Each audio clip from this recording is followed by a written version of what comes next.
freaking go. Two big commitments over the last 48 to 72 hours. Joseph Big Hoss CRYER, come on down.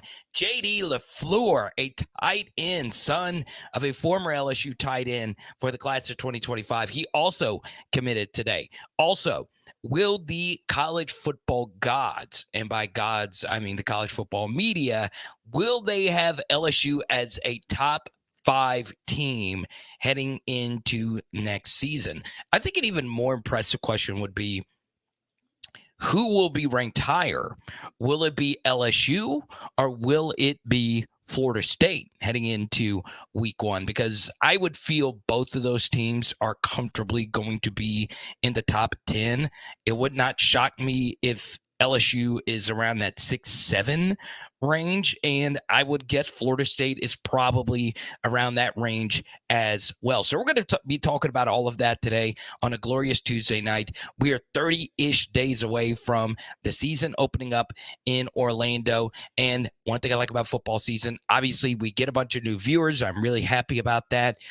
Always be civil in the chat. Always be respectful for other opinions. We got people from all different backgrounds joining us today. Now, right off the jump here, obviously Joseph Big Hoss CRYER, a very nice pickup for LSU, a nice addition to this offensive line class. I will be honest here with J.D. LaFLEUR. I do not worry too much about 2025 because it is so long until they actually play. For those that don't know, a 2025 recruit in this instance is one recruit that will be entering their junior year of high school. So we're still miles away from when those young men actually get to the next level and actually play. So really excited, though. Obviously, LSU is kind of becoming a tight end school. That makes a lot of sense with Brian Kelly being your head coach, because Notre Dame under Brian Kelly was probably college football's best tight end school. Now, we're not only going to talk about that. We are moving forward with this story tonight. The Pac-12 is dying right before our eyes. And there was a big deal with the Apple TV.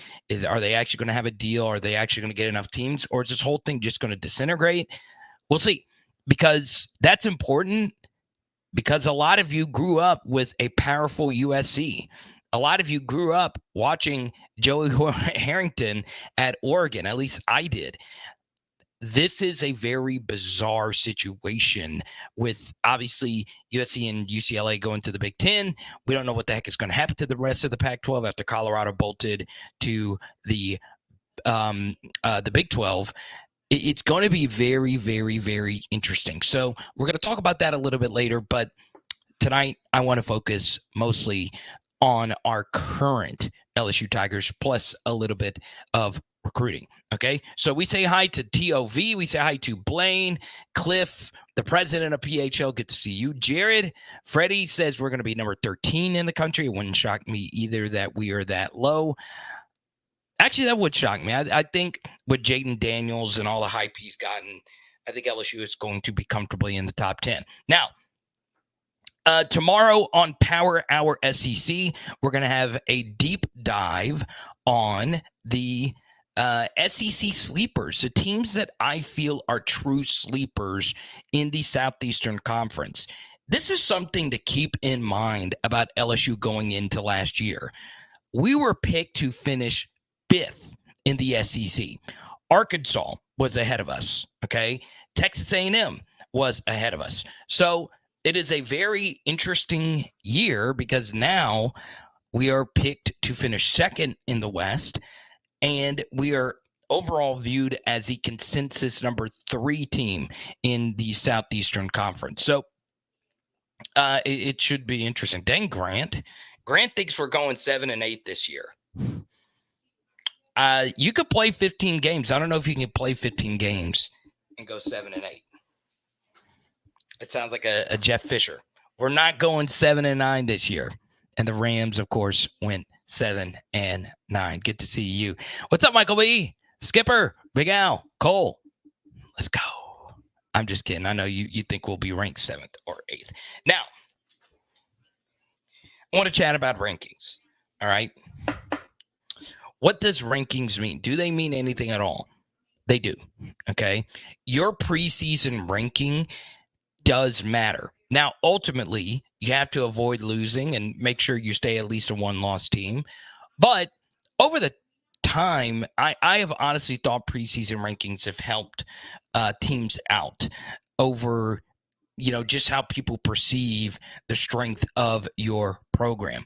So obviously, I feel as if a top 10 ranking would go a long way after a year in which nobody thought we could win the West. So, really freaking excited to see where we are going to be ranked. I do think it does matter because it also adds some hype. Preseason top 10 team. Okay. I think LSU is going to have a lot of preseason All-Americans. Malik Neighbors is going to be one of those. Will Campbell will be one of those. And Harold Perkins will be one of those. It would not shock me if Emory Jones and Omar Spates get some love. And there are a lot of good defensive linemen out there, but I think Mekhi Wingo and Mason Smith will get some love with that as well. So there you go. Now, besides you, Carrie, congrats. Big last couple of hours for you, Pooh Bear. So, Blake had an FSU guy. I'm going to tell you something, Doug, that you're not going to like. They are that good.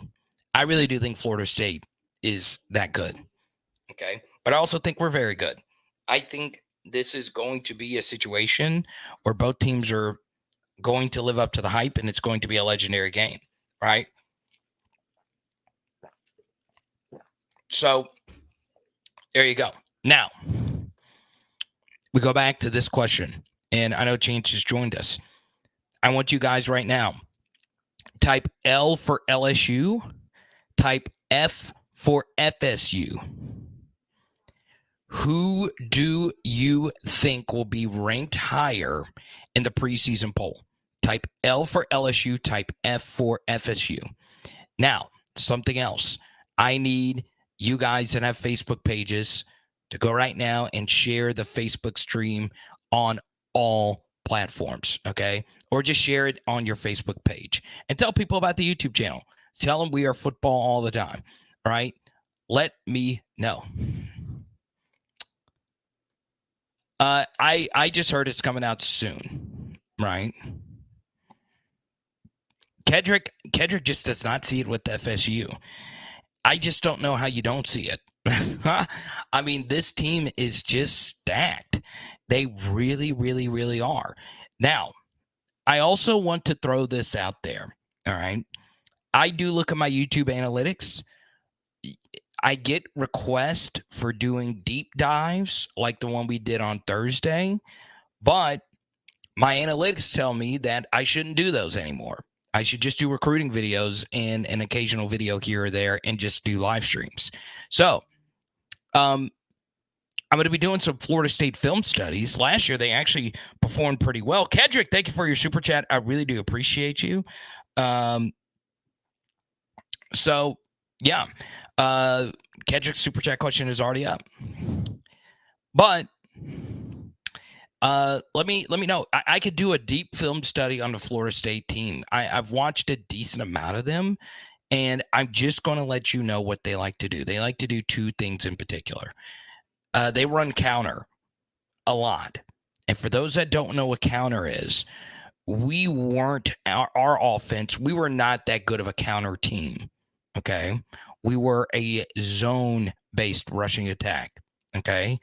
Zone duo kind of rushing attack, where Florida State does something called counter, where they pull their guards and their tackles. So there's when you see like a phrase like GT counter, that means the guard and the tackle are pulling to the opposite side of the line of scrimmage. Okay. That's what counter basically means. So That's what Florida State likes to do. Now, last year, we actually defended their counter pretty well. And I think that was a big reason why we held them to 5.6 yards per play. And yes, our defense struggled to get off the field on third down, but overall, it was a really good defensive performance outside of a trick play touchdown and Jordan Travis just making some big freaking plays. Okay, so we have got to stop their counter. We have got to hold the point of attack. I'm going to be real with you. Georgia pushed us around. We could not hold the edge versus Georgia, and we could not do it versus Texas A&M. And Florida State's got one of the most acclaimed offensive line coaches in the country in Alex Atkins. So we better have our trim straps buckled and ready to go, because if we don't, they're going to push us around. And last year they didn't. Wingo was so big on very short notice. He played amazing for us in that game. So we got to be ready for their counter, but obviously vertically they are really good. I think their receivers are better than what they were last year, and I think Jordan Travis is really good. Defensively, I don't think their secondary is all bad. I think we can beat them with what we have on the outside. I think their front seven obviously is pretty solid, pretty stout. I just think it's going to be a legendary game. I think both teams are very, very, very good. And this is the best Florida State team in a long time, at least since the Jimbo years. So there you go. So most of you believe LSU will be ranked higher. But Kedrick, I really do mean this. There's a piece of me that likes this and a piece of me that doesn't. You know, I hate to say this as an LSU fan, but as a neutral observer, when you take the glasses off, these are two of college football's most iconic brands that are in it with a new era, with a new coach, a coach who's a little bit of an outsider from what we are accustomed to, right? Mike Norvell is unlike any other Florida State coach, and obviously Brian Kelly. Now, their personalities are so different than the previous coaches, and both of them had their teams. Obviously, Brian Kelly got his team to a pretty elite level quicker. But Norvell has done a really good job with Florida State in building this team, and the recruiting is really good. I'm really looking forward to it. I'm really looking forward to it. So yeah, it should be very interesting. Let's go to Michael B here. I don't think we'll be top 5 until we prove our top 5, but I'm fine with that. That's a good point. I truly do believe this. I think this team is very, very good. I think both teams are very good. Okay. Like, for instance, Florida State and LSU just return a lot more than Ohio State and Alabama do, right? And both of those teams will likely be ranked ahead of us. I also think, as much as I am not a Harbaugh believer, it's oftentimes shoved down my throat that this guy's one of the best coaches in America. I just don't believe that. I think he's very good. I wouldn't put him in my top 5 coaches, though. Obviously, he suspended these first 4 games, but Michigan has a really good roster this year as well. So, yeah, it's going to be a fun year of college football. Obviously, with Georgia, Alabama, and Ohio State replacing a lot of what they've lost. But those teams obviously reload. So I think we are right in the vicinity with those teams. And honestly, a lot of us reaching our potential is going to come down to the transcendency of the quarterback position, with that being Jaden Daniels. And there's not many people that I would take over him right now in the country. So there you go. I wouldn't say we had no pass rush. Our pass rush did take a hit, but saying we had no pass rush when that kind of sealed the game for us versus Ole Miss and in particular Alabama. So there you go. Let's go to Kedrick.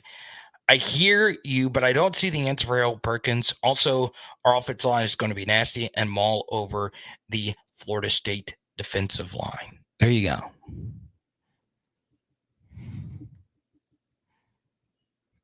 Let's see. Let's get a few more comments and I'll get into this topic. Once again, feel free to super chat. We are um, doing pretty good with those lately. I really do appreciate that. And here's the thing: if we get to a hundo in super chat, thank you so much, Kendrick. Another one. Really do appreciate that. If we get to a hundo in super chats, we will give out a John Emery autograph card. This one is numbered 25 out of 25. Or you have your choice to get this Kayla Vaughn rookie refractor. Okay, cracked ice refractor. There are only 10 of these in existence, so you'll have your choice if we get to a hundo in super chats, or if you join the hundo club, I'll send you both of these tonight. But if we get to a hundo, we'll give those cards out. Okay, and I think we're actually going to pretty quickly tonight. I'm feeling good about that. So next thing, I want to get into Omar Speights, right? We've talked about him a good bit over the past couple of weeks, and obviously he won the big off-field award, which is obviously pretty good. But here's something else I wanted to bring up about Omar Speights, and I want this to be a very open conversation going into next season.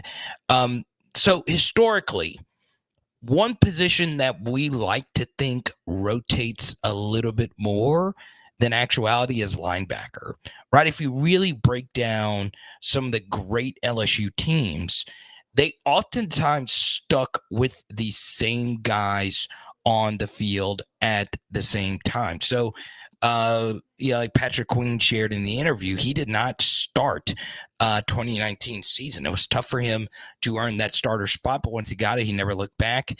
And we stuck with mostly Patrick Queen and Jacob Phillips on the field at the same time. So, we don't rotate that position a whole lot, but I think we might do that this next year for a few reasons. Number one, Greg Penn has played a lot of football, and he is a very reliable player.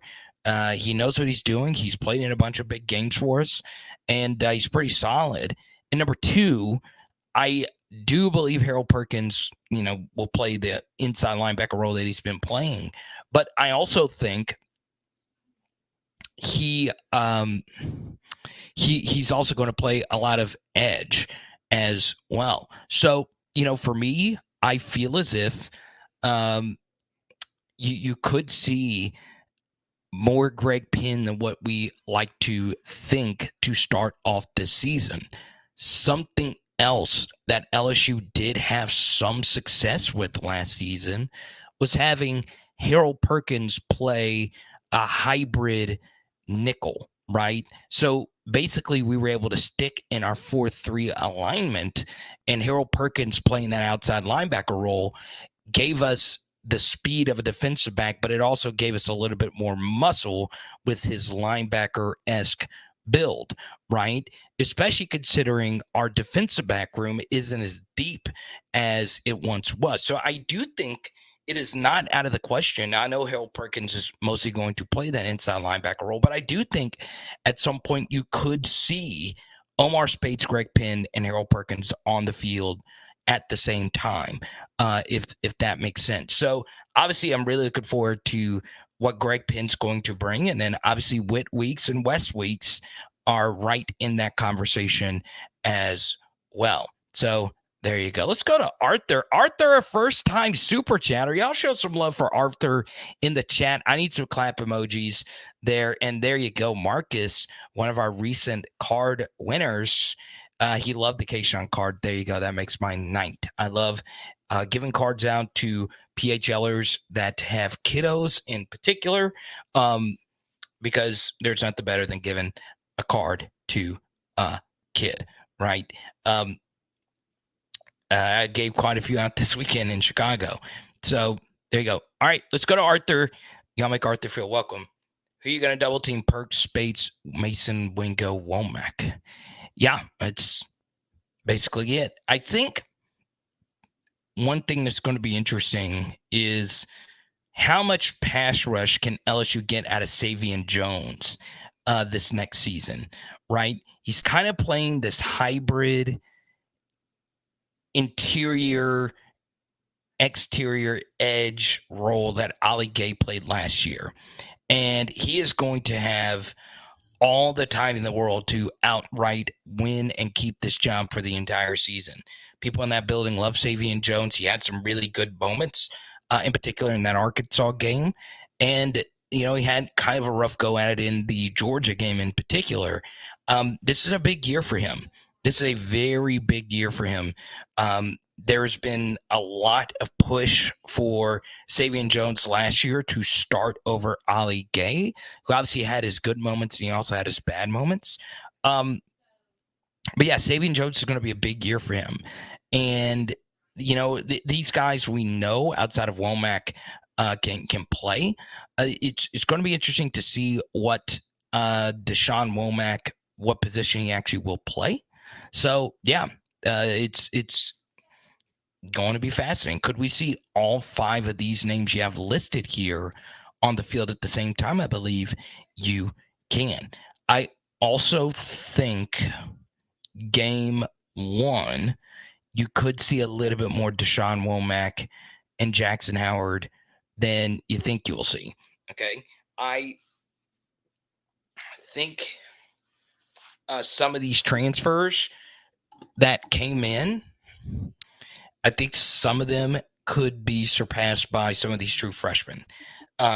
So obviously, we'll see if that actually does play out. So there you go. Yeah, there you go, Michael B. Show some love. Show some love. Kenneth, what's good? Good to see you. How about that? Now, you see right there, right after this, I'll tell you one true freshman that has a really good shot of playing in year 1, and we've not talked a whole lot about him. Go to powerhourlsu.com/shop. Okay, powerhourlsu.com/shop. Okay, take a look and get these new PHL t-shirts. Tomorrow, these shirt prices will go up to $40, so take advantage of it tonight. And if you get over $100 in shirts, I will send you a Kim Mulkey card to the first person that does it. Skipper took advantage of that deal last time, so go on ahead, take advantage of it now. Also, you see right here, you got the new PHL tumbler. I have it right here in my hand. I didn't want to put any fluid in it tonight because I wanted to actually show you how light this thing is right here. So there's mugs, there's posters, there's all kinds of good stuff. Get it while you can. Get your new coffee mug, because it is that time. It is that season. Okay. And don't forget, tomorrow night we'll be live at 6 p.m. Central. Okay. They're going to try and double Mason and Perk Ford, but that's going to really make it problematic for them when they try that. There you go. What's up, Kenneth? Tiger Bam. Love it. To the power rankings. So my rankings. I'm kidding. I know what you're saying. Then I do the AP poll rankings. What's funny is the AP poll rankings I find to be the most fascinating are the first ones, right? The one thing I don't like about the AP poll, all right, and this has always driven me insane, all right. I don't get why they have the writers who cover a certain team do the AP poll, because they go to their team's games, they cover their team, they're focused on their team. They can't watch any other games. They can't. It is virtually impossible with how busy the writers and the local TV people that vote in the AP poll. You don't have time. You honestly don't have time. It is chaotic to put in an AP poll. I actually watched a reporter fill one out in a Tiger Stadium press box. He was from a different team, and he honestly, I watched him just copy and paste a set of rankings, and that was that. I just watched them Control C, Control V, and that was that. There's my ballot. So yeah, I think the preseason poll, when you have all the time in the world to do it, it's interesting. Kedrick, hit me up. I'll send you one, man.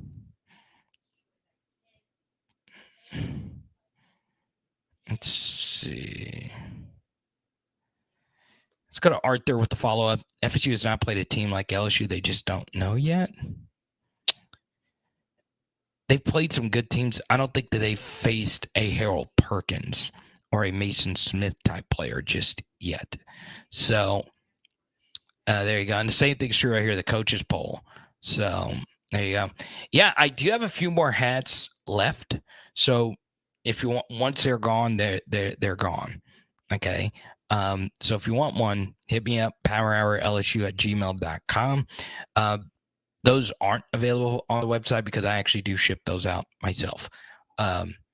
So there you go. Ask Michael B. He just got himself one. Once again, when they're gone, I'm not sure if I'm making any more because it's hard. It is really, really hard. Now I'm happy. So the person I made these hats is actually a PHL viewer. It's on my end having to ship the hats out. It is arduous of a task. Arduous. So there you go. But it's good to see you, Ed. On a PHL hat, let me know. Jason, good to see you as well. Now, next thing. I want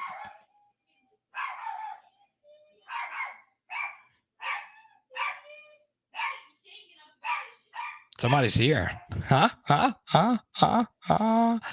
I love it. What's up, Tony? Good to see you. H-Town. What's up? Next thing.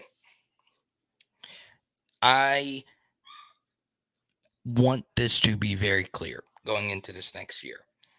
I went through and I actually looked at all the SEC schedules, and there are quite a bit of teams in the SEC that has a really good run at pulling off what we pulled off last year.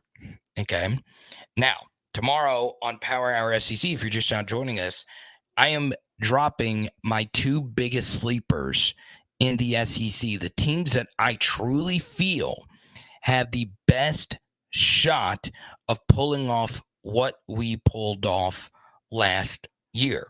And I realized something about LSU's schedule. We were very unique. We had one thing go in our favor that no other SEC team had to face last year, and it was huge for us. It really, I think, helped put us over the top. So that's all coming out tomorrow. But I will say that there are some teams that I think have a schedule that sets up very nicely for them. I don't think that they're going to be a challenger. I don't really think they're going to be that good. But Mississippi State has some really good schedule breaks this next season, right? They got a bunch of home games. They got 3 home games to start the season. I'm a big proponent of having your home games earlier in the year to get your team on a roll. Road games early in the season are normally disastrous for SEC teams. And they also they get LSU in an 11 a.m. setting. Obviously, we don't like playing at 11 a.m. And then at South Carolina is a very winnable game. It's a very good draw for them. So, while I don't think they're that good, sometimes I think when it comes to these middle-of-the-road SEC programs, your schedule matters as much, if not more, than your team. So it's very interesting. Okay. Let's do that. I don't know what happened to Mitchell right there. Get to see you, Tyler. Auburn and Tennessee. It is not one of them. How about that? It is not one of them. Okay. I've watched Notre Dame's bowl game versus Carolina. Their offensive line is enormous. Which bowl game versus South Carolina last year? Yeah, that was a pretty fun game. Right, there's pick sixes, explosive tutties, beamer ball, special teams, tomfoolery. It was crazy. Now,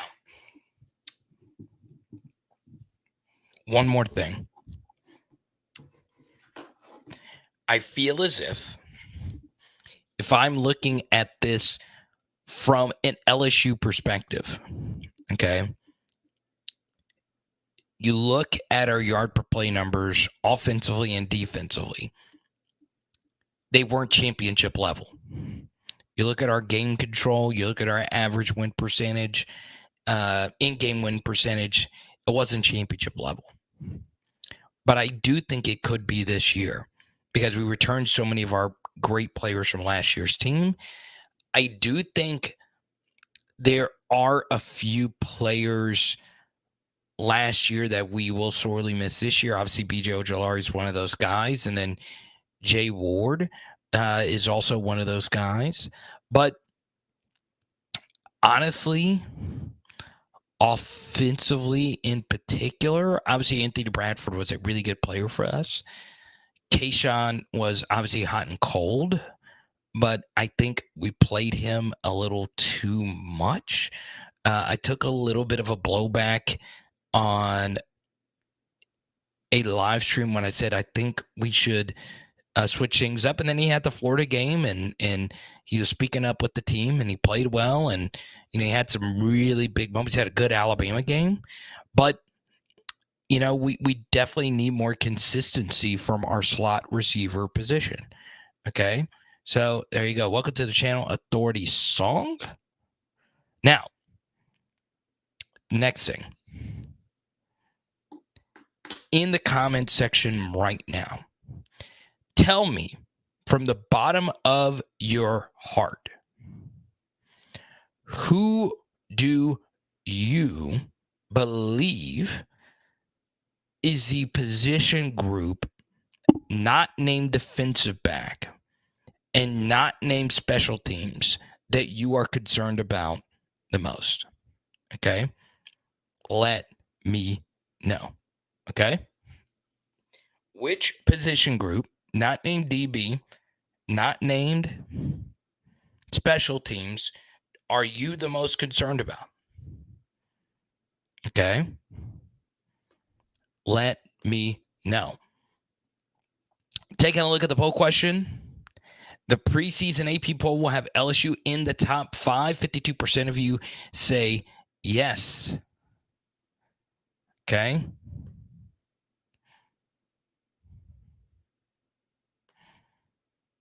So like chicken. Love chicken. Tight end. OL because we simply need them the most. What's up, Robbie? Robbie. Defensive line. There you go. Scooby says nobody. Golden Boot says the offensive line.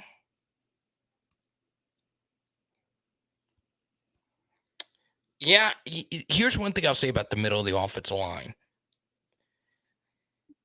I do think when it comes to just pure brute strength, we did move people. Okay. Where I was a bit concerned, though, was there were times, in particular in the middle, but just overall, we just gave so much ground, right?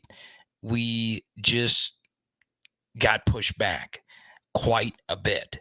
At times, for the most part, it was solid. It really was. So I do think, the middle of the offensive line could have a little bit more movement than we would like to think. Okay. Let's go to Kenneth. Scheme-wise to start the season, do we lean on the front seven until the back in gels and we get a little bit more exotic in our play calling? That is a very good question. Okay. By the way, the initial question, what concerns you the most? Not named special teams and not named defensive back.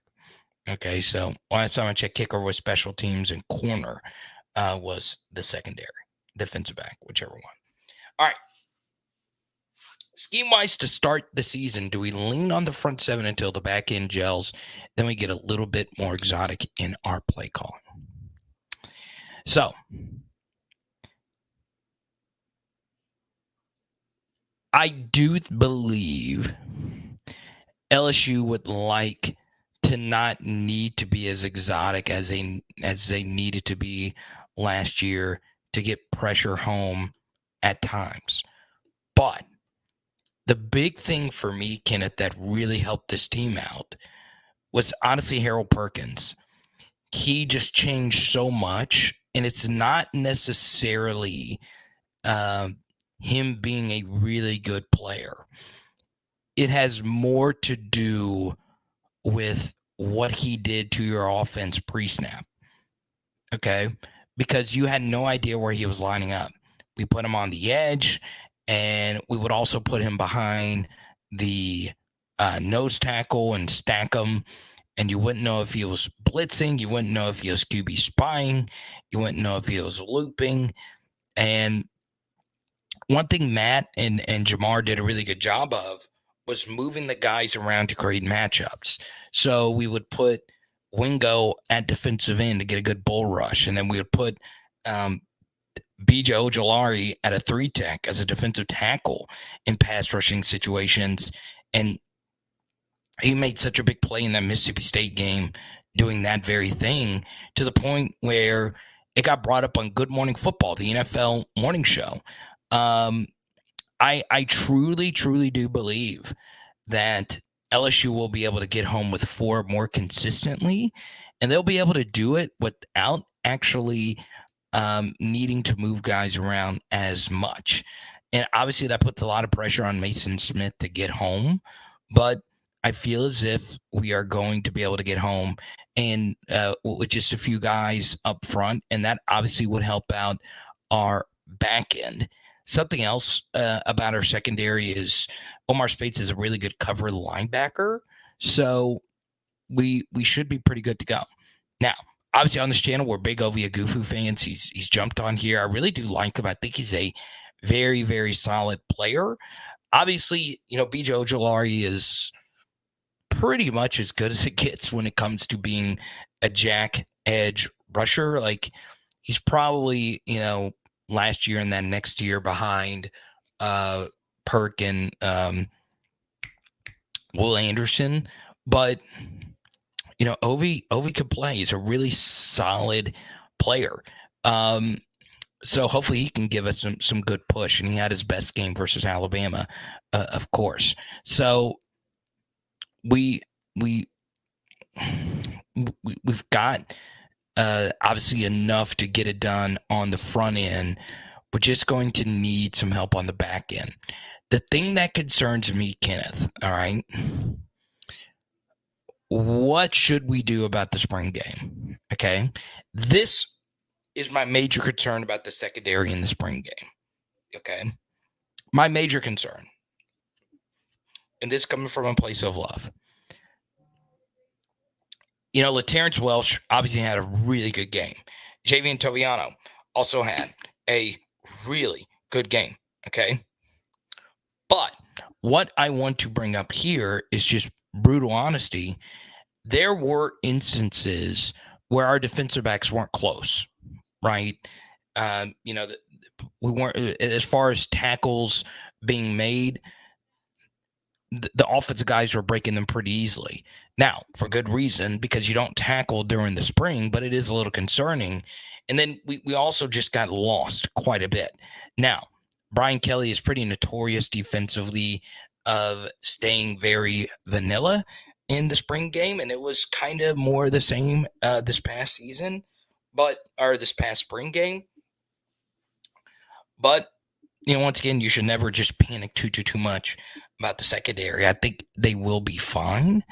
And, how are they performing against Florida State? I don't think that's necessarily how they're going to perform for the rest of the season, because Florida State's passing attack will probably be the best we'll play. Maybe the best set of receivers, the best set of tight ends, and maybe the best quarterback we play all next year. So, should be interesting.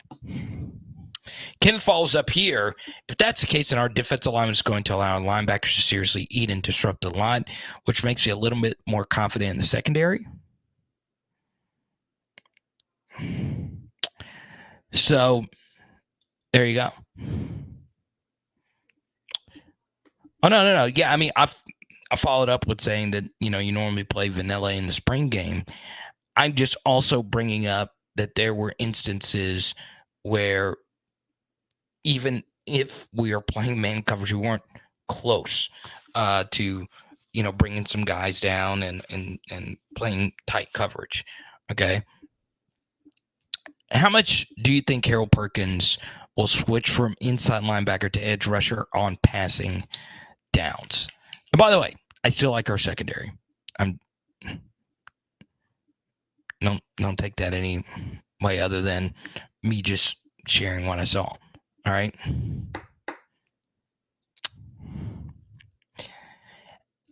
It's a good question. I think you'll still see him rushing the passer on 3rd and long. I do. I also think what they will do is they'll do a little bit of a modified Mustang defense, which, Chavis brought to LSU many years ago. And they'll sub out a defensive lineman, put Perk on the line as kind of like a QB spy blitzer, and then just bring in another DB or bring in Greg Penn, somebody like that. So I think you'll see a lot of that actually next year. What's up, William? Good to see you. We got Pigeon Forge back in the chat. Okay. Look at this. I always like showing people that rock the PHO merch. Where's my Pigeon Forge photo? I know I have it somewhere. I don't know where you are, Pigeon Forge. You normally have a photo. There you are. So there he is rocking the merch. Got to get your son a shirt, man. Look at that. Get to it, powerhourlsu.com. Okay. Let's go to Pigeon Forge, one of our many patrons. All right. I'm ready for the Florida State game. Will be scary to watch, but we have a great chance compared to last year. Team's looking really good.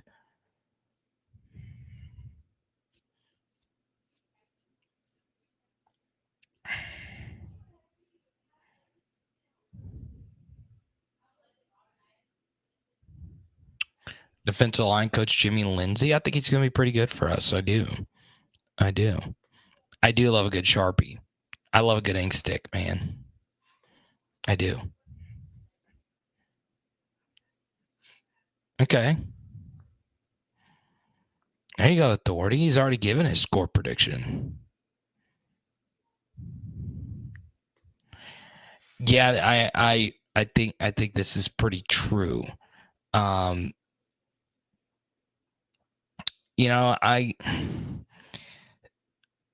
say it a gazillion times over. I want to tell you that Jordan Travis is straight dookie water, but he's not. He's really freaking good, man. He puts the ball where it needs to be. Okay. Is it fair to say every position group is in the top 5 of the SEC, maybe even top 3? So let's go top 5. It's a little bit more conservative and easier to debate. Obviously, quarterback, that's without reasonable doubt. Running back, let's see. Would I put, obviously, Ole Miss, and then I wouldn't say Arkansas. I think their starter, Raheem Sanders, is a little overvalued. I think he's okay. I just don't think he's as great as people make him out to be. He put up big numbers, but he had to best rush yard before contact mark of the guys that ran the football over 200 times. Let me see. Obviously, Alabama's got good backs. Georgia, Branson Robinson, I think is a pretty good football player. But yeah, I'll put our running backs top 5. Why not? Offensive line, I'll put our O-line top 5 and top 3. Wide receivers, top 5, definitely. Tight ends, I would like to think top 5. I just don't know the other SEC tight ends as well as obviously I know ours. Defensive line, yes, absolutely. With Wingo and Smith both being voted all SEC. Linebacker, absolutely. You got the best player arguably in the SEC. Definitely best player on defense, and Omar Speights as well. Secondary, that's obviously going to be, one that could be debated. And then special teams, obviously that could be debated. But I would say we got a top 5 special teams unit. And I know, I know one of the guys in that room and talk to him relatively often. And I think it's going to be really good. I do. I think special teams will be a lot better next year. I really do. So, and if it's not, then we got to ask some serious questions. We do. How many points is BK worth versus Florida State? That's a good question. For this game, he's going to be particularly motivated because obviously last year it was just not his best game. But for the rest of the year, it was obviously really freaking good.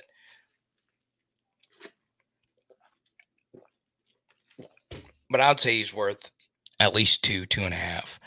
And it may not sound like a lot, but it's a lot. It's a lot. Okay, Nolan, good to see you. Good point, Arthur. No week 0 game. That's a big deal. Absolutely big deal. Now, don't forget, if you want to support the PHL movement, it is pretty simple. You can sign up for UnderdogFantasy.com. Coming up, we will be doing some private PHL fantasy football leagues. For those that cannot sign up for Underdog Fantasy, don't worry, we can do that. If you are a patron, you'll be in the running for some pretty cool cards.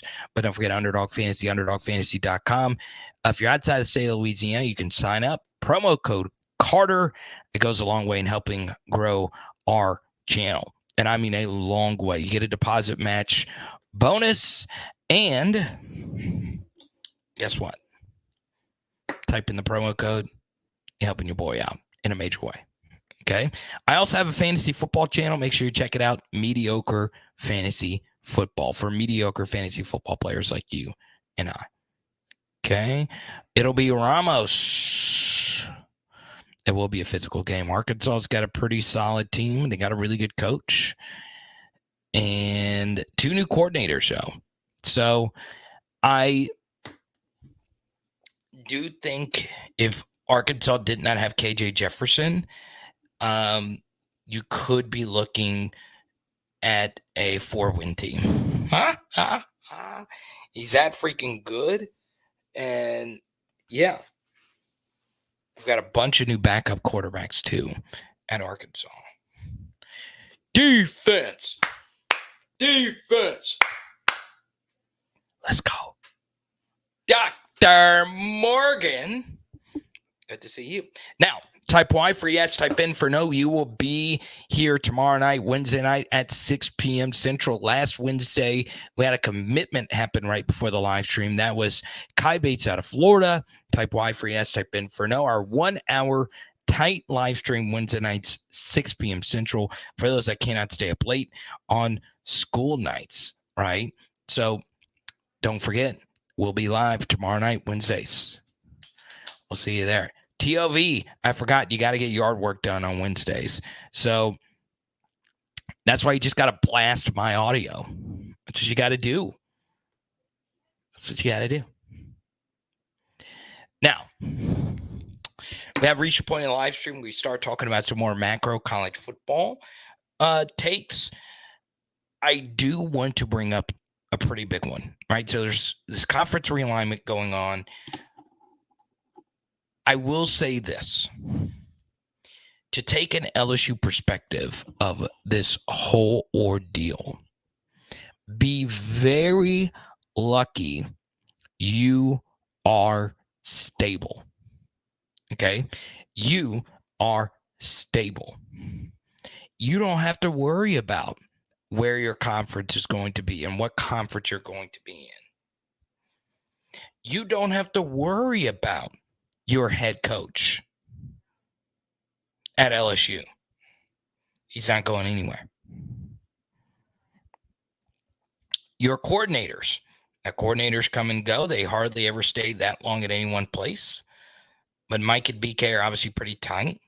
And, of course, Matt House is young. He'll probably get a head coaching job at some point. But you do have stability there. Your quarterback room is stable. Okay?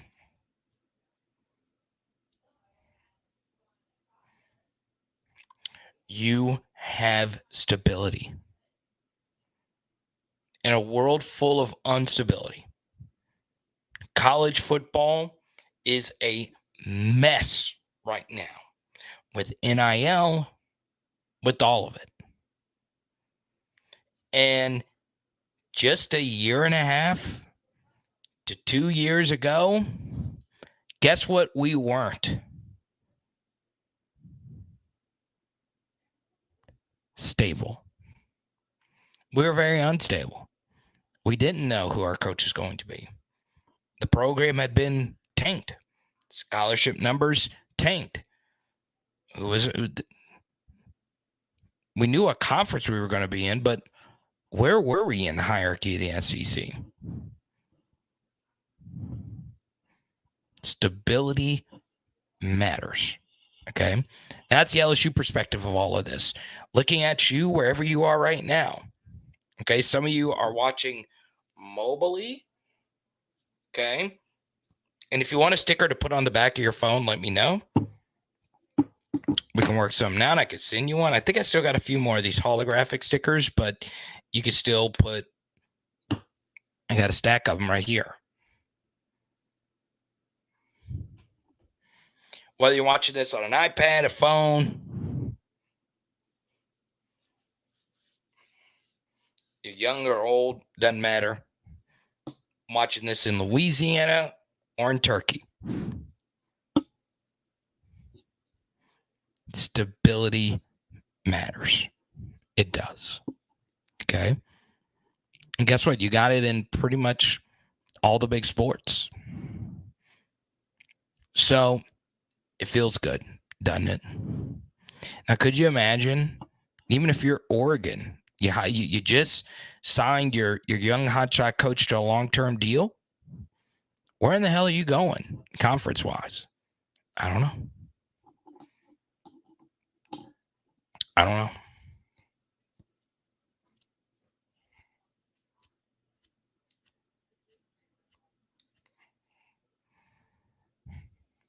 I don't know.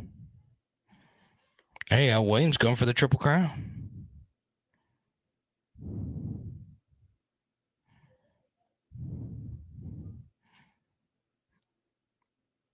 Oh, there you go, Marcus. I like it, man. I'll see. Shoot me an email. We'll work something out.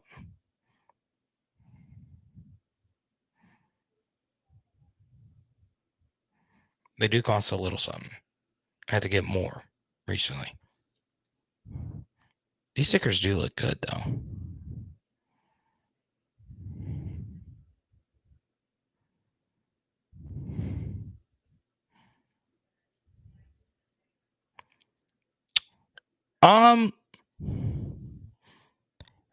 I don't think that they're going to just light us up. I don't.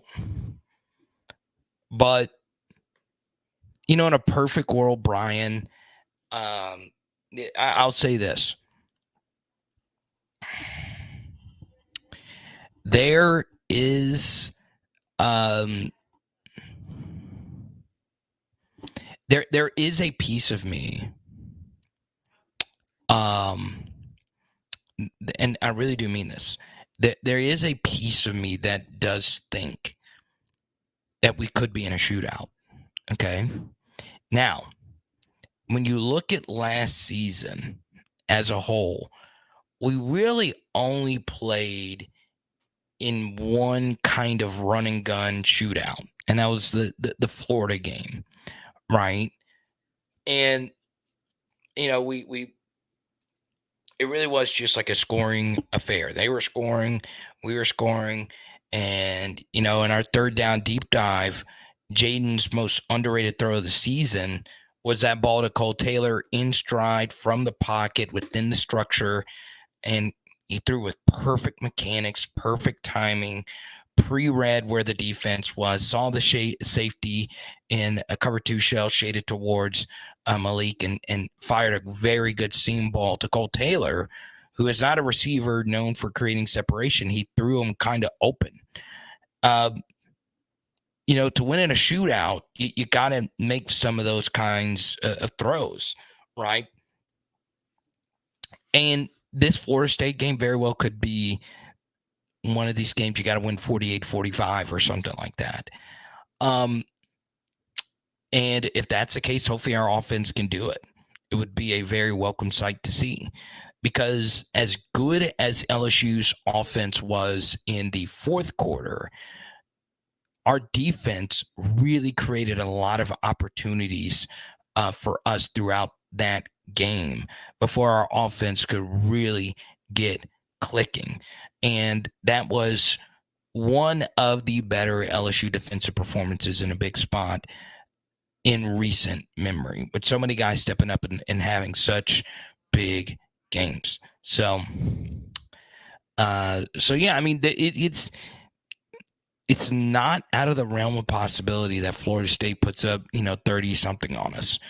If we put up 30 something more, that's all that matters. Okay. I hate that Texas joined the SEC, but people make fun of them, but they are a sleeping giant. They are. Okay. They have what it takes. They really do, to be one of the best programs in America. They had the recruiting. They obviously have the money. It's just going to come down to if they could put it all together. Now, this is going to come off a little hot takey, but Texas's football program, because of the brand, because of the name, because it's such a hotbed for, when you think football, you think Texas high school football, Dallas Cowboys, Texas Longhorns, and Texas has had some of the most iconic players, Vince Young, Ricky Williams, so on and so on. But really, when you look, yes, they won a lot in the Southwest Conference, but that was when it was like Texas and Arkansas were the only elite teams, right? And really, outside of those Mac Brown years, this program just hasn't been as dominant as one would probably think, right? So I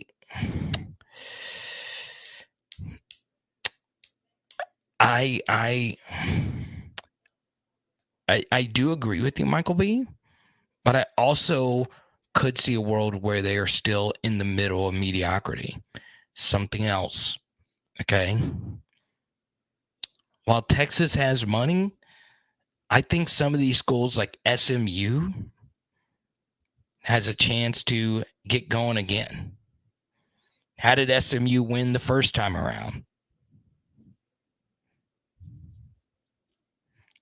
So it's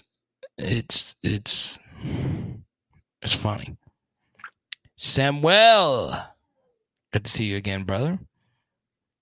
Getting your Joe Burrow, Alexis Morris, and Dylan Cruz on with the cigar. So there you go.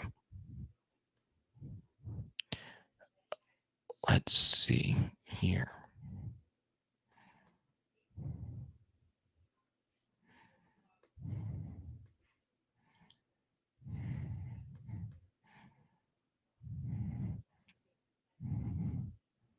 gained a lot of Texas A&M followers today.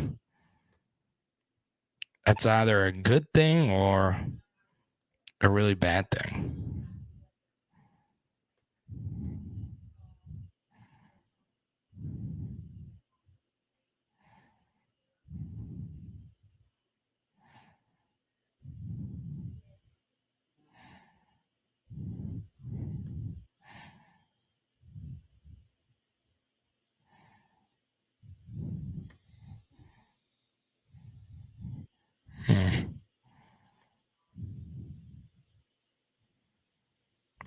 I think he's great. We talked about him a little bit earlier.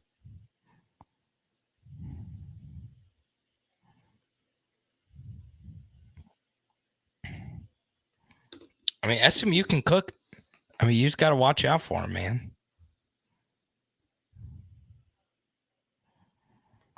In the 60s, they were it. It was them in Texas. Jerry Jones, Jimmy Johnson, Frank Broyles. And then they had Lou Holtz for a little bit after that. That was more so in the 80s, but still. Texas Tech.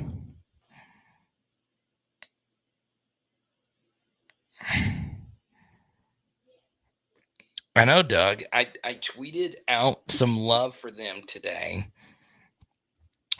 And I don't know.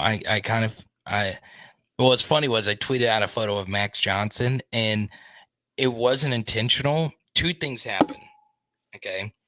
I butchered the grammar of that tweet. Like I'll even put it up here.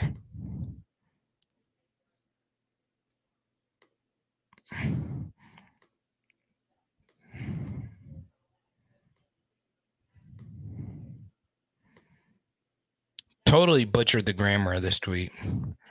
I am talking myself into Texas A&M actually very good this year. Video coming soon. Okay.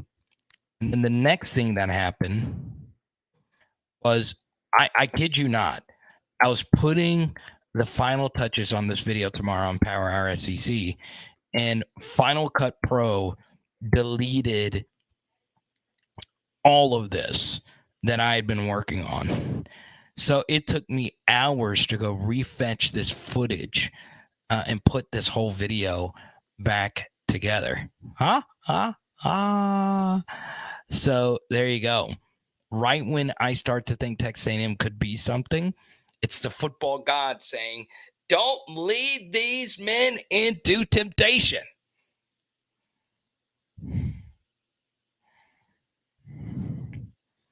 The storylines in this game remind me of the 2008 Bama versus Clemson game that started the Saban dynasty. I believe LSU welcomes the criticisms.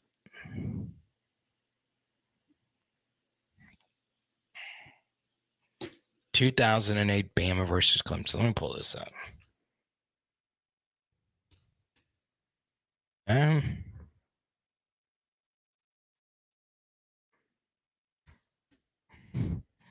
34-10 final score. Whew.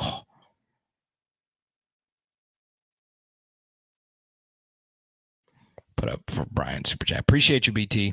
Appreciate your knowledge, your expertise in particular of the 504 high school area. One of my favorite viewers, man. Now, funny thing is, I went to that Utah Sugar Bowl when they got beat down by Brian Johnson and Urban Meyer, ironically. But yeah, what a season. I remember that overtime game like it was yesterday. What's interesting, I think about who is the best team to not win the national championship, and I think it's down between 2011 LSU and 2016 Alabama. Okay.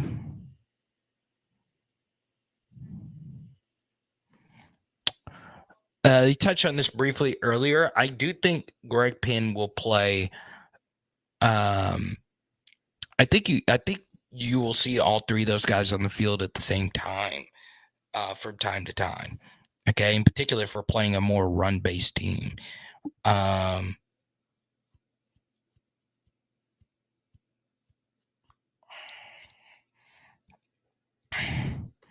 you into the Florida Cincy Sugar Bowl? That's funny.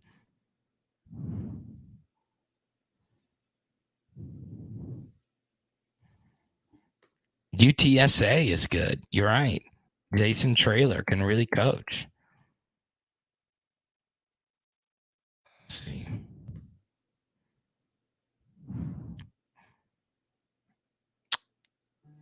Yeah, we're about 60 to 65 away from giving out Chason and John Emery cards tonight. Let's see. But yeah, Omar Speights and Harold Perkins are going to start. It is that clear. It might be as clear of a situation of who is going to start fully at one position group. Honestly, the only real question mark for the LSU starting lineup is the secondary. Everything else is just kind of just there. Okay. It's pretty straightforward. I do believe that there's still going to be, some questions of who's going to start at right guard, but still the only position that I think is still kind of fluid is the secondary.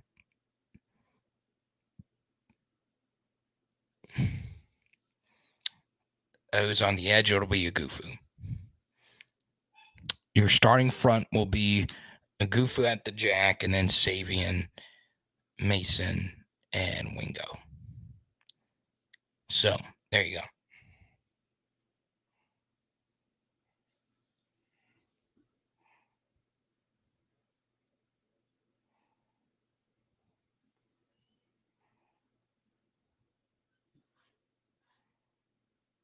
Let's see here.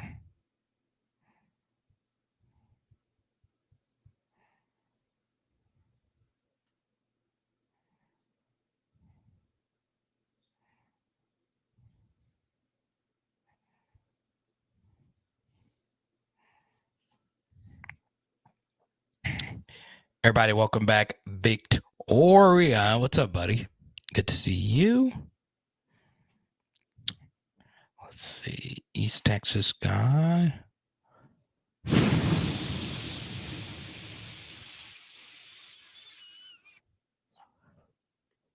Now, here's what we're going to do. In the next 10 to 15 minutes, I'm going to answer as many questions as we possibly can. But if you super chat, we'll keep it going. Now, we might not go too late tonight. I do want to shout out a diehard LSU football fan who sadly passed away, my good friend Alexis. I'm going to her funeral tomorrow. Very sad stuff. She was at my wedding, and she was such a sweet person. And yeah, it sucks. And we've lost a lot of people that support this channel. So yeah, man, I just want to say I love each and every one of you. Right. Let's go to here. Thoughts on center? Very good question. I think Charles Turner is obviously going to be that guy. I do think Marlon Martinez is somebody I truly do believe will play some. Now, how much does he play? I don't know. It's so hard though to just have fluidity at center. That is a position you want stability. And honestly, what I want each and every one of you to do is go through and count how many plays LSU had last year versus Florida State that were not going to work from the start. Okay? And what I mean by that is someone in pass protection getting beat immediately, or a snap being wild. It's being too high, it's too low, or just anything. Someone not running a right route, someone not going as fast as he could. I am still shocked that Jaden found a way to keep that game close, because we were so chaotic on offense. We had no cohesiveness. And really looking back on it, it's just it's crazy we were still in that game. Honestly, it really was. And a lot of it was, the defense. Appreciate you, Joshua. Appreciate your friendship, man. Let's go to Memphis with Malik Neighbors here. I'm very jealous, man. I've never gotten to meet Malik, and that is definitely somebody I want to meet. Did you see Colin Simmons made a TikTok in the LSU locker room with the Texas A&M shirt on? I did see Memphis. And Joshua, you get the next question. Go right on ahead. I did see Colin Simmons tweet out that he is announcing a commitment date tomorrow. Okay? Now, he knows he's good. Okay? And he knows wherever he goes, he's going to be good. So, he also knows he is the number one player on a lot of teams' boards. Something else, I saw this tweeted out from the On3 account. 246 of the 300 top 300 players in the On3 rankings are already committed. Let me repeat. 246 of the top 300 players are already committed. Okay? So, for those that don't know,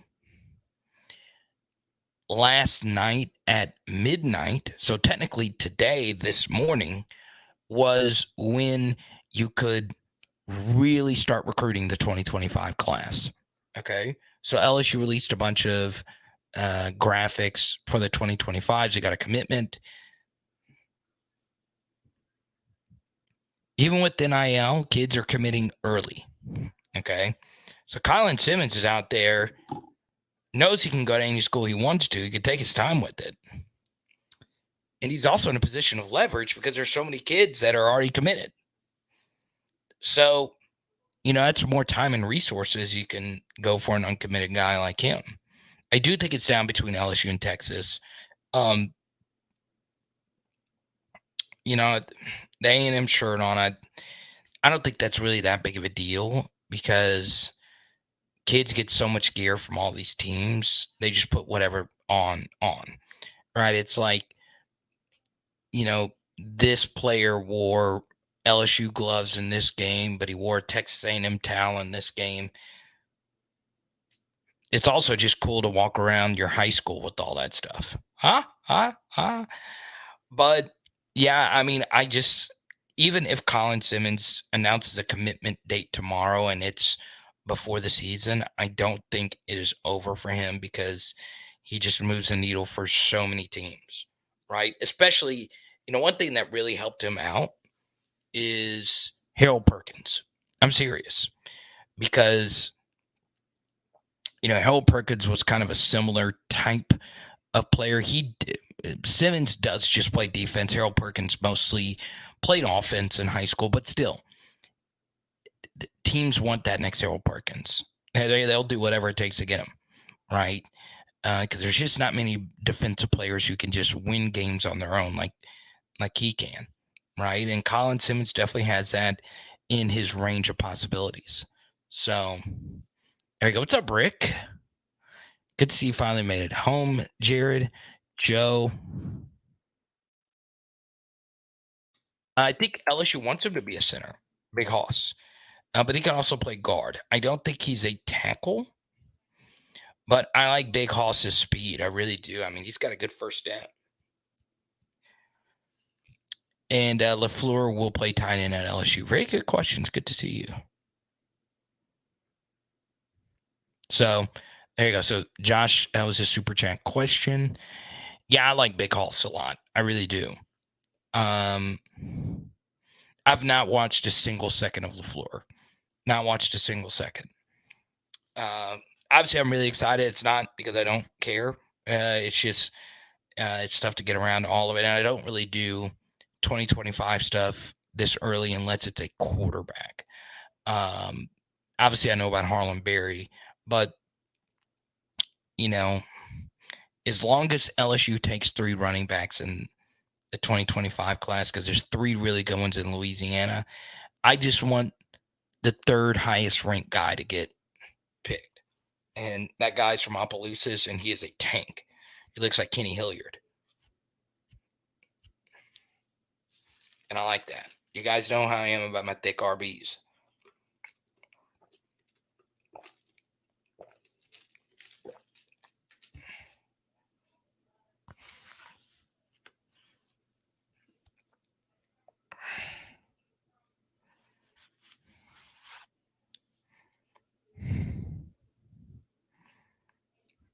It was supposed to be the 25th, but I don't know. We'll just see what happens.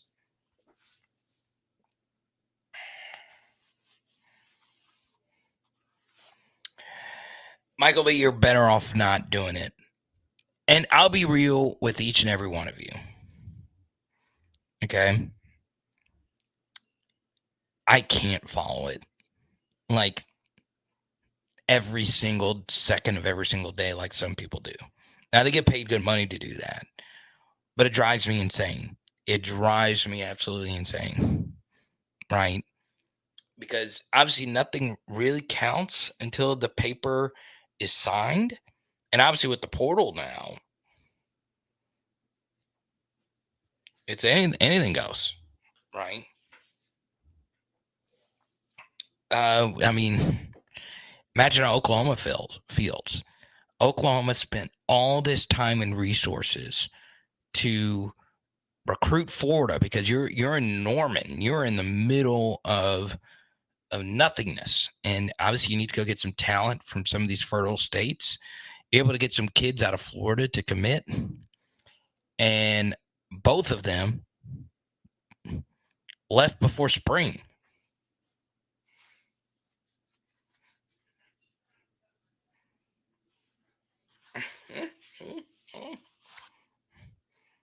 Before spring.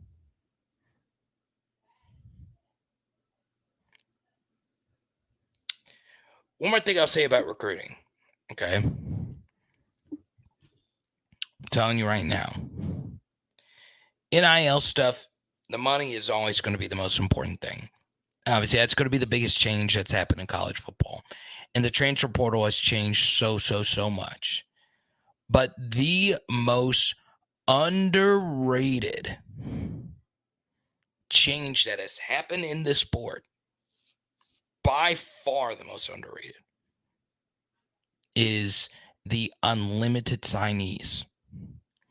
When I tell you how big of a deal that is, it really is.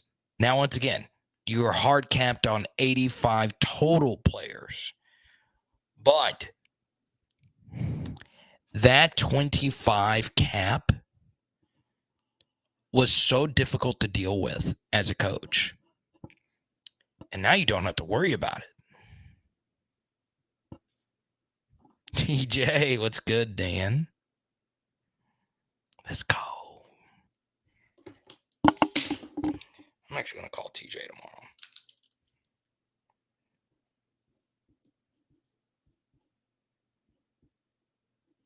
It's my bad, TJ. I was traveling in Chi-Town. I may or may not have got you something, brother.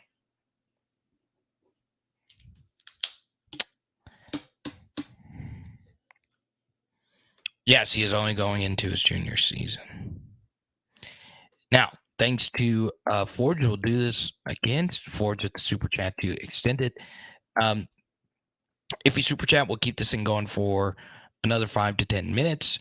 But in the next 5 to 10, feel free to ask any questions. And there's Jared right there. So, Jared, get your super chat question in. I know you normally don't have one, but if you have a question, it doesn't have to be LSU football related. I'll answer a question about the NFL.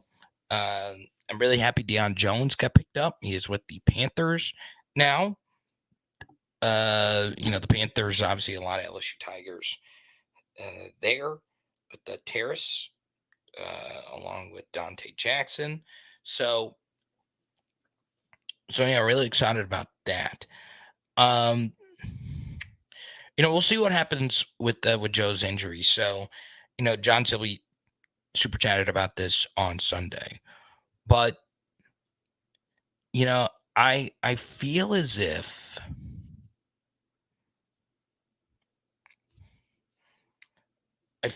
Joe is going to be okay. And if you are in fantasy football drafts, be a little bit more patient before you draft him because he is going to dip. Okay, now if you're in a draft with a bunch of Louisiana people, he's not going to dip too far. But if you're doing an underdog draft, sign up now, promo code Carter, you're going to get a little bit of a discount, right? And discounts are so key in fantasy football when it comes to average draft position. Okay. So yeah, really excited about Joe going into next season. And I think he's going to be fine. I do.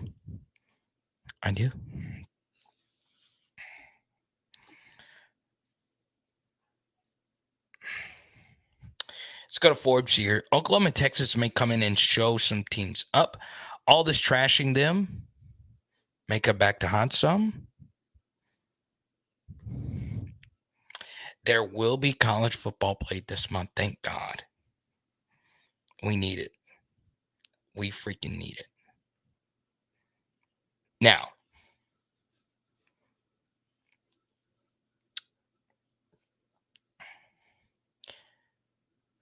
I really hope for the Florida State game that we at the very least play well.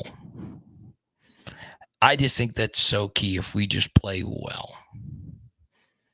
Because if we don't,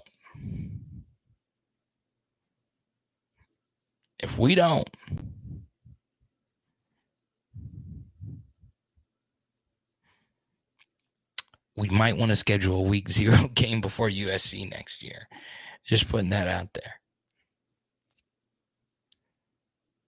I don't know, Carter. You might not play to start the season, and he already has a brace on for the calf strain. Yeah, that's a good point. I think there is you'll obviously sit out the rest of preseason.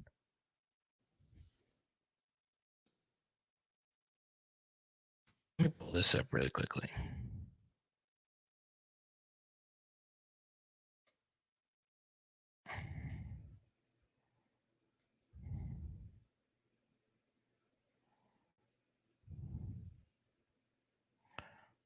All right.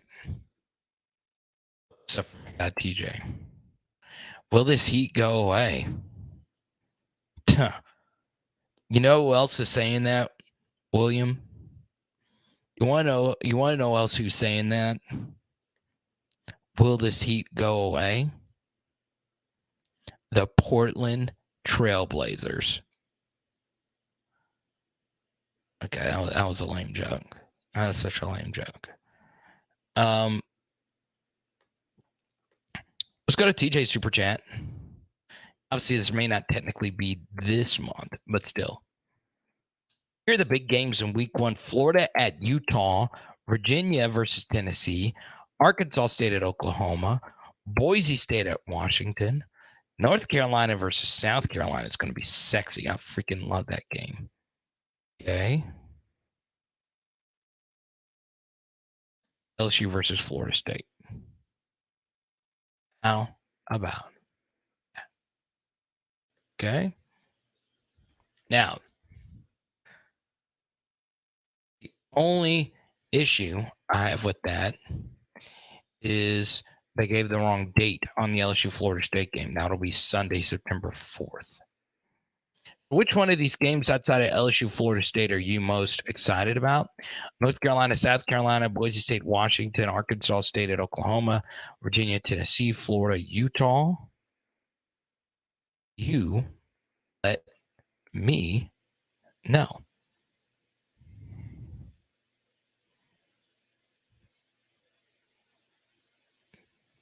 No, the joke deserved that build-up.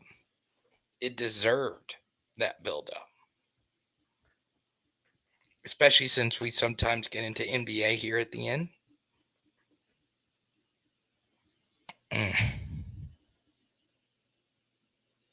Excited to see UF get embarrassed. You know what, TJ? I actually think that will happen. I do. Okay. I really, really, really do.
Mm.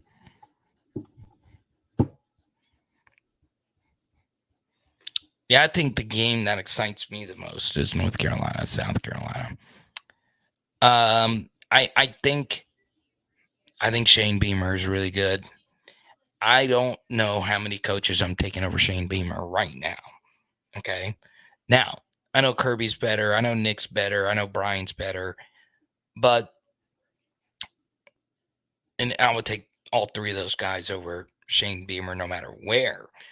But Shane is really proven himself at South Carolina. Now, they did have those 3 consecutive 11-win seasons, and we did beat one of those clowny teams. But, man, you see what they did today? They got a 5-star defensive end today.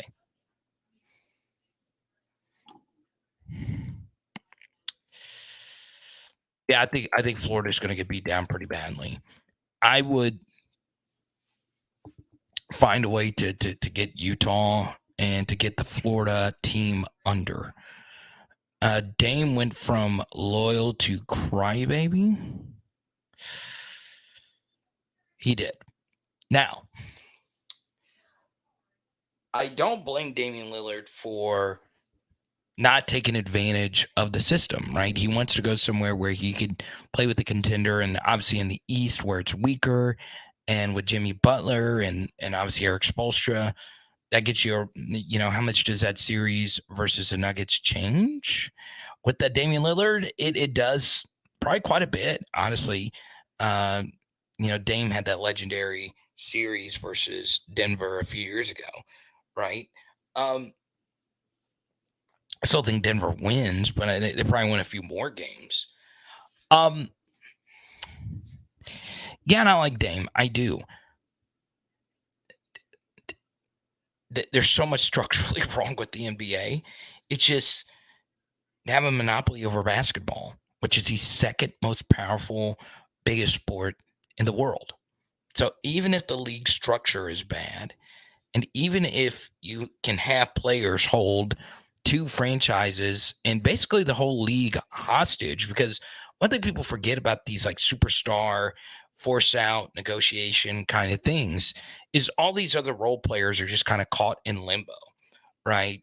And if Dame really wants to go to Miami and everything gets forced there, you obviously got to add an extra team, and then you got to sign. You got draft pick possibilities. I mean, there's just so much stuff that gets held up by one thing. It shouldn't be like that. It shouldn't be like that. You shouldn't be forced to trade a franchise player for Tyler Hero and, a ball of lint.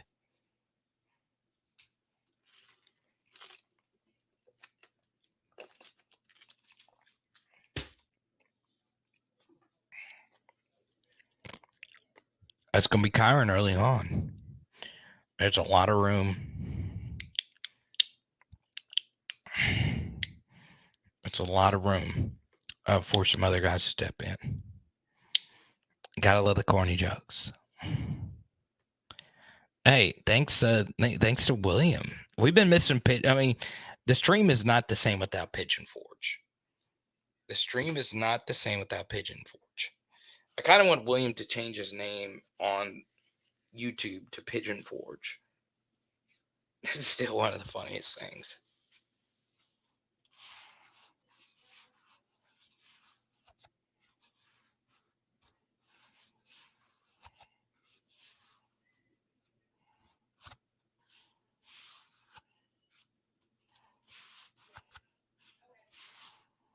Also, ironically, I met, y'all remember Jamal Pettigrew, the tight end? I met his agent this at the card show this weekend, and he's a cool dude. It's strange who you meet at these things.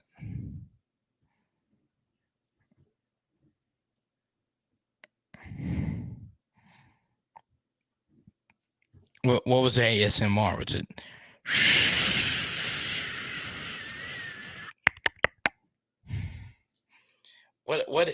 What is?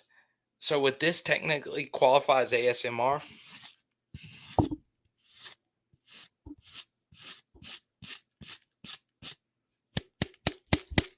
Is that what that is? I don't even know what sound that made. I don't wear headphones. Oh, the hat stroke, was it? That?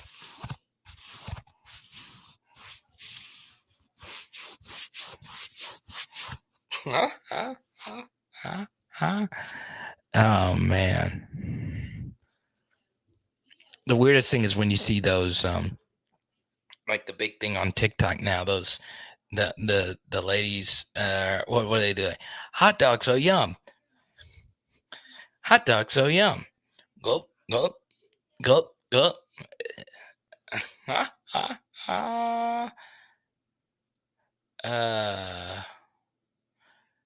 Oh man. I want to put a delay. What do you mean? What kind of delay do you want me to put in? I'll listen to you, Michael B. You're a loyal PHLer. By the way, we are I think 50-ish away from getting to the Chase on John Emery giveaway.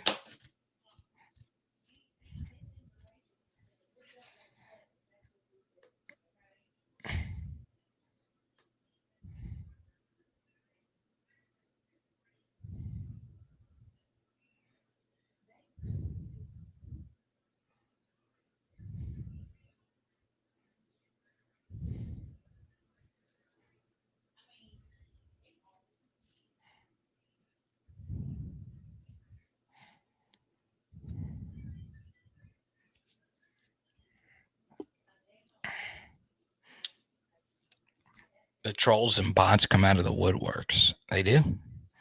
And they can. Oh, for like during the season? Yeah, they do. They do. I might have somebody manage the chat.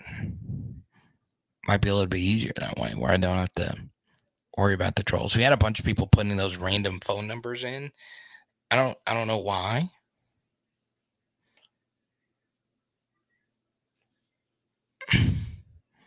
Do it, TJ. Do it. Show it. Memphis is way too young, man. It's way too early. Okay, David LaFLEUR. Okay, we can do that.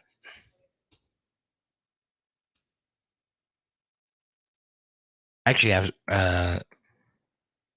some of his cards. Okay.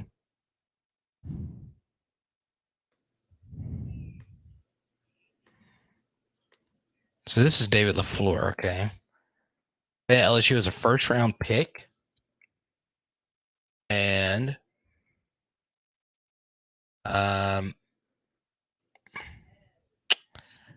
from Westlake. Okay. Two-time All-SEC, played in the 90s.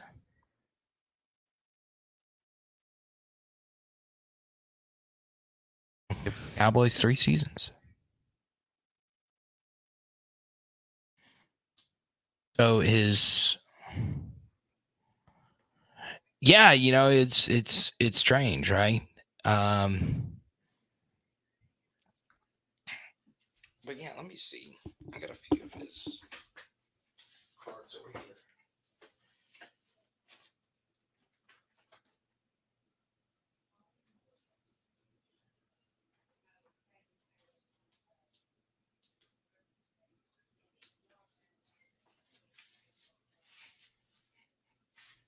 There you go. He's got some pretty cool cards. Look at this one.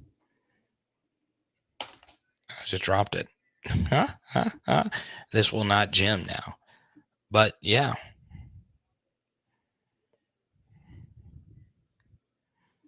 Topps Chrome. He's got his whole Louisiana State stats. Caught 34 passes his final year at LSU. Okay.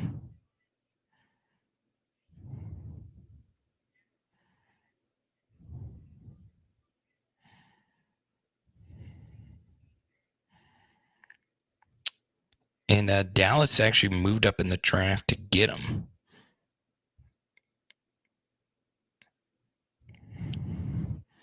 Also says on the back here that he's versatile enough that he can play some defensive end. So he was a good, decent LSU tight end, and then he was a obviously decent pro.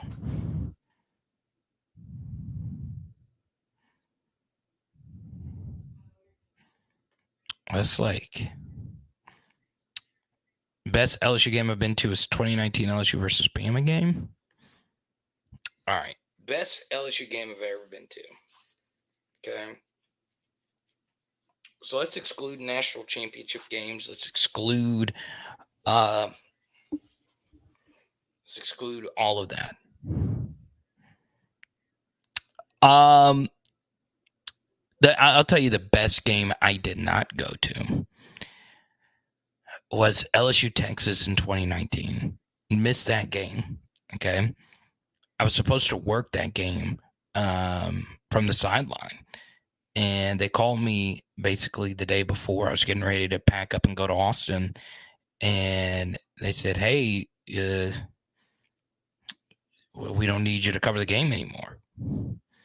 And when I tell you my heart sank, I mean, it sank. So I didn't go to the game because, I just didn't. And so I missed that one in person.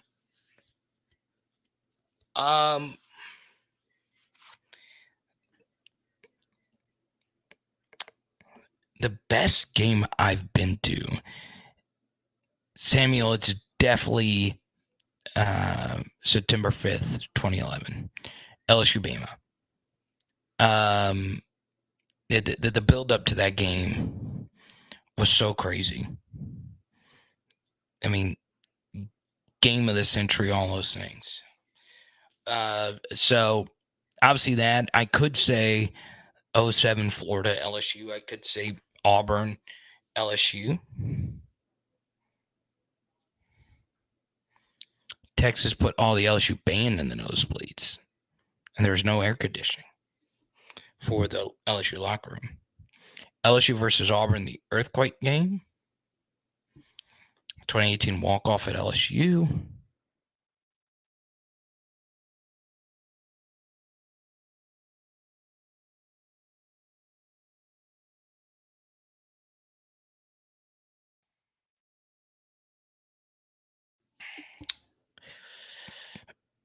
But you want to know my real answer to this one?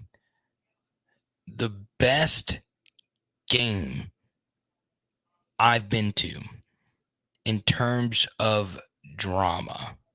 Okay. Obviously, November 5th, 2011 had a lot of drama.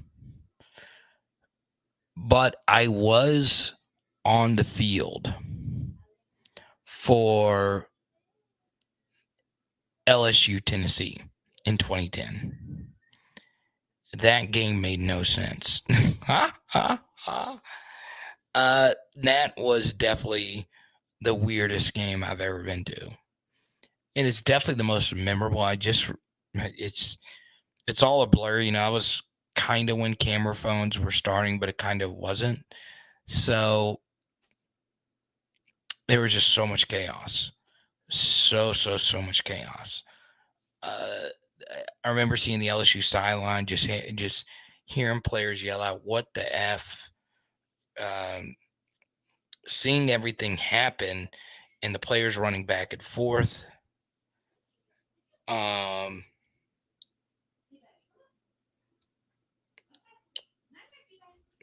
So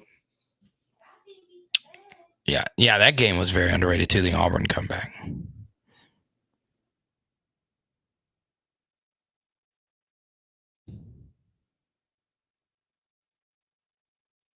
We went to the one in Knoxville. That's good.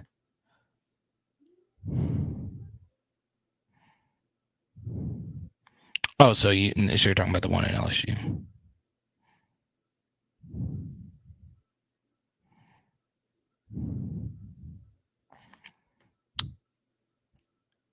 Yeah. What do you mean by that one? The corporate seats.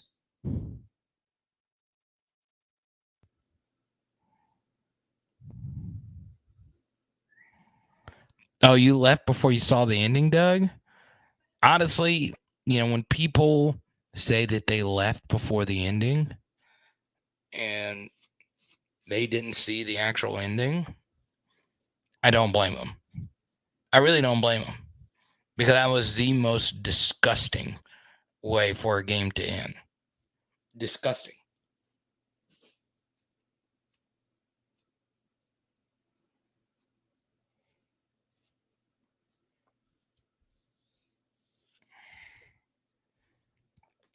Florida shoot throw game was fun. Now, don't forget new shirts, powerhourlsu.com. Okay.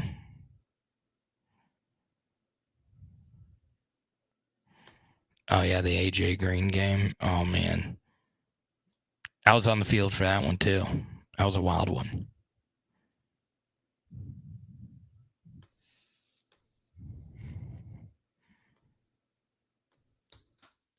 powerhourlsu.com/shop. Don't forget, tomorrow night, 6 p.m. Central, right here.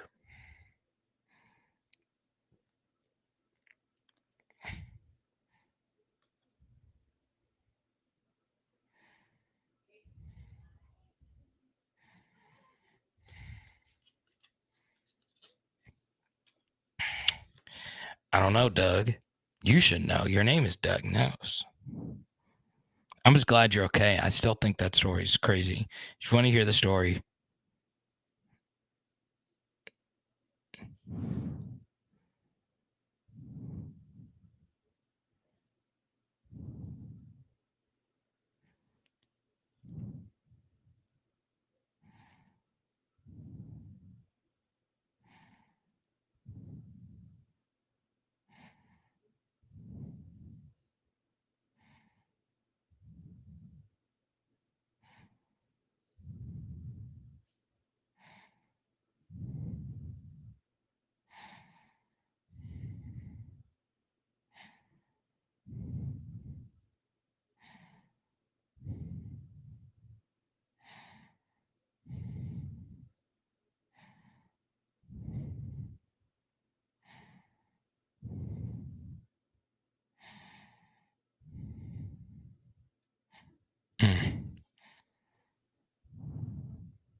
All right.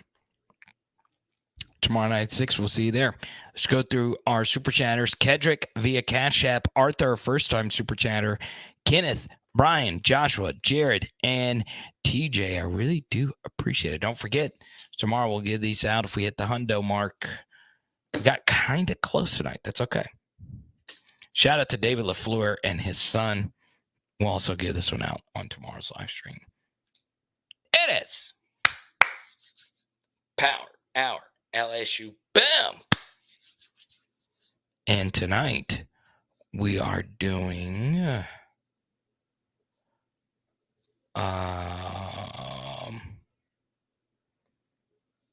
fried fish. Let's go.